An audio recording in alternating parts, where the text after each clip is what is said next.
Vice president ఉపరాష్ట్రపతి పదవికి జరిగే ఎన్నికల్లో ప్రతిపక్ష ఇండియా కూటమి ప్రఖ్యాత న్యాయమూర్తి జస్టిస్ సుదర్శన్ రెడ్డిని తమ అభ్యర్థిగా ఎంపిక చేశారు. జస్టిస్ సుదర్శన్ రెడ్డి ఆంధ్రప్రదేశ్ హైకోర్టు జడ్జిగా, గౌహతి హైకోర్టు చీఫ్ జస్టిస్గా, సుప్రీంకోర్టు జడ్జిగా, గోవా లోకాయుక్తగా న్యాయ వ్యవస్థకు విశేషమైన సేవలు అందించినటువంటి ప్రఖ్యాత న్యాయ నిపుణుడు. సామాజిక ఆర్థిక న్యాయం కొరకు కట్టుబడినటువంటి మంచి మేధావి, విశేషమైన రాజ్యాంగ పరిజ్ఞానం కలిగినటువంటి వ్యక్తి. కేవలం ఒక రిటైర్డ్ జడ్జిగా మాత్రమే కాదు, సమాజంలో ప్రజల సంక్షేమం కొరకు కట్టుబడి ఉండే ఒక పబ్లిక్ ఇంటలెక్చువల్స్లో అగ్రశ్రేణిలో ఉంటారు జస్టిస్ సుదర్శన్ రెడ్డి. మీరు జస్టిస్ సుదర్శన్ రెడ్డి జడ్జిమెంట్లు చూడండి, స్పష్టంగా ఆయన ఆలోచన ధార, ఆయన ప్రాపంచిక దృక్పథం మనకు కనబడుతుంది. సో అందువల్ల అపోజిషన్ ఒక ఎరుడైట్ పర్సనాలిటీ, ఒక కాన్స్టిట్యూషన్ పైన సమగ్రమైన అథారిటీ కలిగినటువంటి పర్సనాలిటీని పెట్టారు. నెంబర్స్ రీత్యా చూస్తే ఇండియా బ్లాక్ అభ్యర్థి గెలవరు, అందరికీ తెలుసు, అన్లెస్ మిరాకిల్ అయితే తప్ప. ఎన్డీఏ అభ్యర్థి గెలవటానికి అవకాశాలు స్పష్టంగా ఉన్నాయి. ఎందుకంటే వైస్ ప్రెసిడెంట్గా వైస్ ప్రెసిడెంట్ ఎలక్షన్కి ఓటు వేసే వారు లోక్సభ, రాజ్యసభ మెంబర్స్ ఉంటారు. దీన్ని ఎలక్టోరల్ కాలేజ్ అంటారు.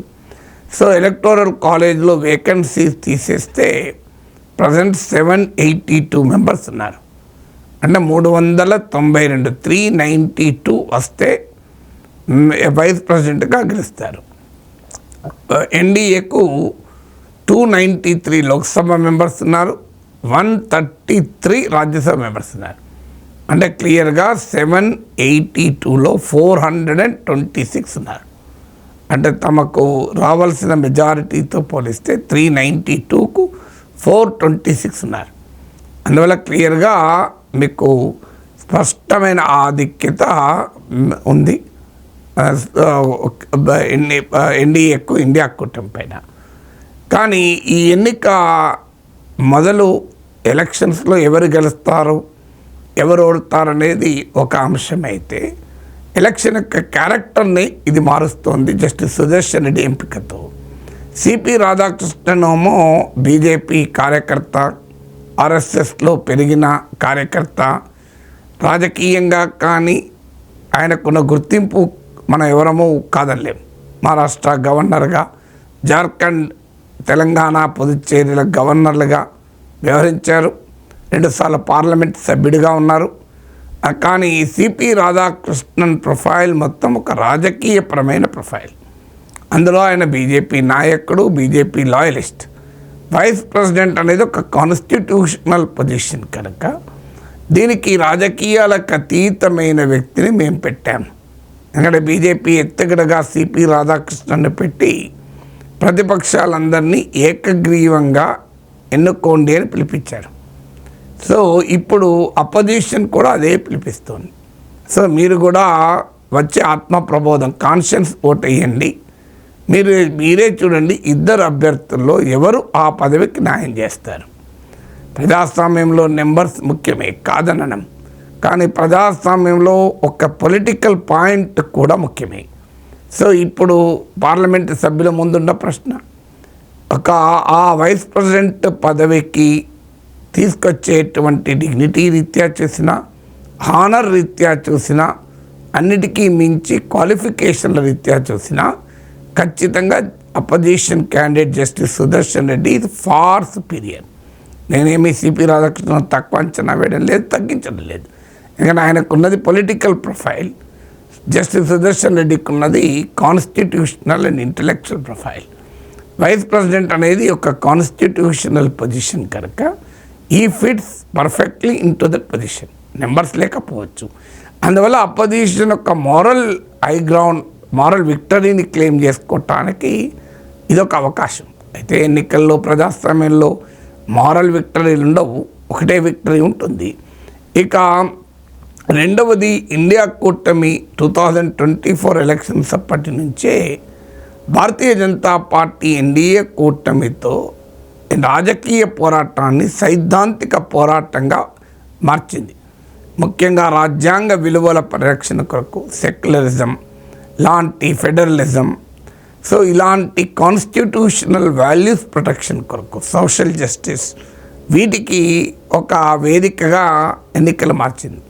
2024 ఎన్నికల్లో సంవిధాన్ ఖత్రే మే హై, రాజ్యాంగం ప్రమాదములో పడింది అని ఒక పెద్ద క్యాంపెయిన్ చేపట్టి వాస్తవంగా అపోజిషన్ ఇండియా బ్లాక్ చాలా సక్సెస్ కూడా అయింది. యూపీ, హర్యానా, రాజస్థాన్ లాంటి రాష్ట్రాల్లో మంచి ఫలితాలు కూడా ఇచ్చాయి. ఇప్పుడు ఎలక్షన్ కమిషన్ వ్యవహరిస్తున్న సరళిపైన ఓట్ చోరీ క్యాంపెయిన్ పెద్ద ఎత్తున చేపట్టారు. రాహుల్ గాంధీ ఓట్ అధికార యాత్ర చేపడుతున్నారు. మీరు జనరల్ సర్వేలకు కూడా చూస్తే రాహుల్ గాంధీ చేపట్టిన ఓట్ చోరీ క్యాంపెయిన్ ప్రజల్లోకి వెళ్ళింది. ప్రజలు నమ్మడం కూడా మొదలు పెడుతున్నారు అనేది ఈ సమాచారం. ఎందుకంటే ఒకప్పట్లాగా ఇండియా బ్లాక్ చెప్తే పట్టించుకోని పరిస్థితి లేదు. ఓట్ చోరీ క్యాంపెయిన్ మాత్రం నరేంద్ర మోడీ 2G క్యాంపెయిన్ చేపట్టినప్పుడు వచ్చిన రెస్పాన్స్తో కూడా పోలుస్తున్నారు. 2G కుంభకోణంలో కూడా ఏమీ తేలలేదు. ఇప్పుడు ఓట్ చోరీలో తేలుతుందా లేదా తర్వాత సంగతి. కానీ క్లియర్గా ఎలక్షన్ కమిషన్ను తన టూల్గా వాడుకోవాలని బీజేపీ ఎత్తుగడలు క్లియర్గా ఎక్స్పోజ్ అయ్యాయి. సో అందువల్ల ఇప్పుడు జస్టిస్ సుదర్శన్ రెడ్డిని అభ్యర్థిగా పెట్టడం ద్వారా ప్రతిపక్షాల బీజేపీ ఏతర పార్టీల రాజ్యాంగ పరిరక్షణ ఉద్యమానికి బలం చేకూరుతుంది. ఎందుకంటే రాజ్యాంగ విలువల కొరకు జీవితమంతా నిలబడినటువంటి వ్యక్తి, రాజ్యాంగానికి ఒక స్ఫూర్తినిచ్చేటువంటి పోటీగా దీన్ని మార్చవచ్చు.